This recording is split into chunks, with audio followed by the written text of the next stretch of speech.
The government have announced over the last week or so that they're going to put out a white paper upcoming the next couple of months. So it's now late February. I guess we won't see this, I would imagine, much before the end of April, on the basis that Brexit is currently taking up a lot of time. But that is supposed to be knocked on the head by the end of March. So that they're talking about, in the context that there has been an upsurge in concern and reported cases of young people self-harming or suicide or being radicalised. There are all kinds of unpleasant things happening as a result of the internet, and in particular social media being used as a channel to groom people, essentially, whether that's to get them to self-harm or paedophiles or terrorists or whoever. And the government has responded to this by essentially saying that Facebook and so on, they don't feel are doing enough on a voluntary level. So the big discussion point currently is that the Conservative government are now suggesting Facebook and people who are traditionally have been regarded as intermediaries, who are merely providing the facility for users to make user-generated content available, it's now suggesting they should be reclassified as publishers in order to force them to have responsibility for the content they put up there. Now, I think this is going to be problematic. Either it will be a bit of a damp squib, I suppose, is the other option, and it will just sort of restate the current position that unless that requires awareness of the problem material before they act, and certainly if these giants like Facebook and so on, who make billions from social media and from making available all sorts of third-party content, are required to be maybe punished more severely if they get caught out doing what they shouldn't, I'm fine with that. By all means, if the law's not working at the minute because they don't find the enforcement is as catches them up, then let's sort that out. My concern would be if you take somebody who, if you compare them to a traditional publisher. I publish a book. I know what's in that book. I've had a chance to read it in advance. I've had a chance to edit it. It is fair to hold me to account for that to the same extent as the author, in the way that we do with libel or anything else. But when it comes to the internet, if I'm simply providing the space and somebody can then upload it, well, there may be a period then when, if they uploaded it midnight UK time, I'm not in the office till 9 AM. I'm not a machine. I can't be expected to be awake 24/7, monitoring it 24/7. There has to be a reasonable time lapse where we can say, well, I couldn't have been aware of that, therefore it is unfair to hold me to the standard of a publisher, where we can make that assumption to a fair extent. And so I think that's a danger. The other is the sheer quantity of information these people have to deal with. In Facebook has billions of users, and any social media network that's going to be successful at that level, it has so many pages, so much information on it at any one time.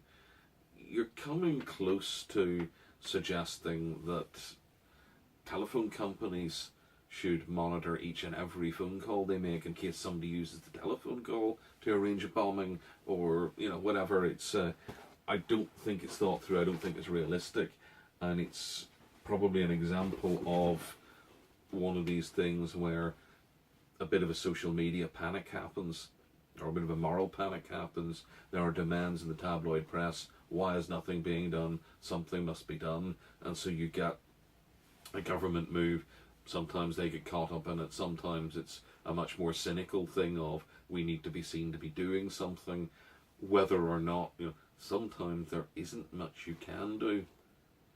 And as a lawyer, you have to look and see that. But the relationship between law and regulation, and what's sensible regulation and what's a fair and just regulatory approach, is often distorted when you get the media picture and the public in, and people who are not lawyers trying to understand how a legal system works or being given a distorted view of it. And I mean, ironically, I think a lot of this goes back to the way the media, I mean, the media, of course, can complain about being unfairly treated or too strictly treated, but a lot of it goes back, I think, to the way the media portrays the legal process. And this is a thought that's been in my head very recently, in particular in relation to a number of things, whether it's accusations about particular prejudices being rife in a particular political party, or accusations of crime, or somebody wants to come back to the UK because they left to go and join ISIS, and accusations that they, instead of being brought back to be put on trial, should be kept out. All these sorts of issues.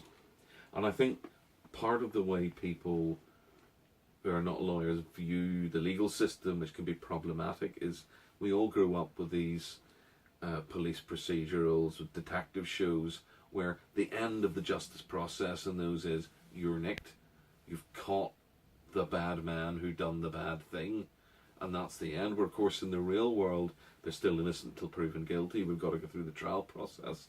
It's a very different way of thinking and way of looking at it, and I do think that the media representation of the idea of justice in its broadest sense has actually caused a lot of these things where people demand things to be done on the basis of an accusation, on the basis of a claim that something's there, rather than maybe on the basis of hard evidence and what is the right or the just thing to do, even if that's not necessarily the populist angle. So I mean, we'll see what how the proposals pan out from the government, but they're promising us a white paper, in particular zoning in on things that seek to groom young people in any way, and things that spread hate speech, and taking the media providers to task, the social media platform providers to task more for this.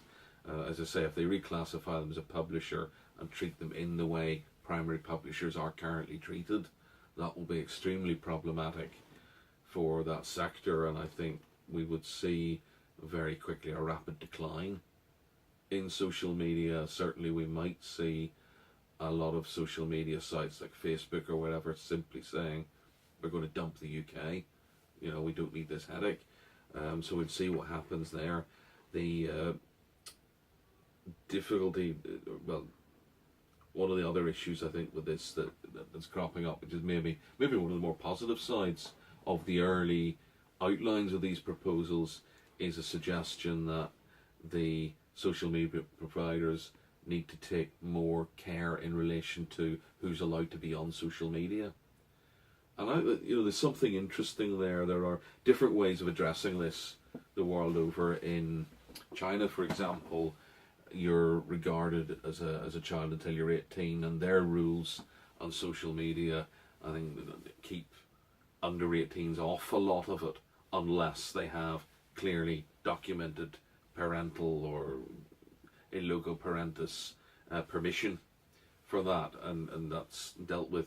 Now, the reason why, when you look at Facebook, or in the olden days MySpace or anything like that in the UK, and they all say we don't take anybody who's under 13, is because in the US they passed a law some years ago designed to protect children online and protect them from particularly paedophile grooming. And they passed a law that said if anybody who was a child under 13 was going to go on social media, then the social media people could only do that with parental permission. And there were all sorts of procedures under this protection of children legislation which required, which laid out the process for getting that parental approval and documenting it, and you could do it by phone and all sorts of rules. And of course that would have been such a headache for them to manage that the Facebook and so on did the obvious thing really, and what they did was they just said, right, nobody under 13 on our platforms.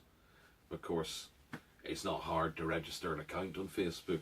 All you need is a free webmail account, and you go on and you say, yes, obviously I'm over 13, because, what do they know if you lie to them? Now again, there's a question to be had there as to how far should Facebook be held responsible for the dishonesty of somebody who applies and says, oh yes, I'll have an account, or the parent who says, well look, I know Facebook don't allow you to have an account until you're 13, but you're 12, let's set you one up anyway. I know of instances where that has happened with otherwise very responsible parents of my acquaintance. So, again, it's I think there's a sensible idea here, much more so than the idea of reclassifying them as publishers, that should be pursued, but the devil will always be in the details, and we need to think about what's the system for enforcement here. How do we create this where it's not just an aspirational rule?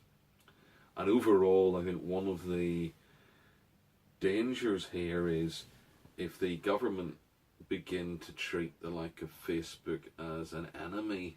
And I'm not saying by any means Facebook are white on the white. I mean, they've done dreadful things with personal data and so on, and they should be held to account for that. But if, instead of holding them to reasonable account, you start to say to them, right, you're basically allowing grooming to happen, you're basically allowing hate speech to be spread, we're going to clamp down on you, I'm not sure that that kind of confrontational approach is necessarily helpful. It's already unlawful for them to propagate this stuff if they're aware of it. Instead of passing another law which largely amounts to, look, you've got to obey the law, let's try to do more maybe to get them to work positively in favour of the law, give them some kind of incentive maybe to do this. And interestingly, the Internet Watch Foundation, which my colleague Ian Walden used to be on the board of, they have been around for a long time, about 20 years they've been around, very, very much promoting the idea of protecting children from online material, providing a hotline where members of the public can phone in and report hate speech if it originates within the UK, and sexual material involving children, no matter where that originates in the world. That then the IWF report this to the ISPs, it gets added to a block list, they help provide evidence to the police and the various authorities to pursue prosecutions as appropriate.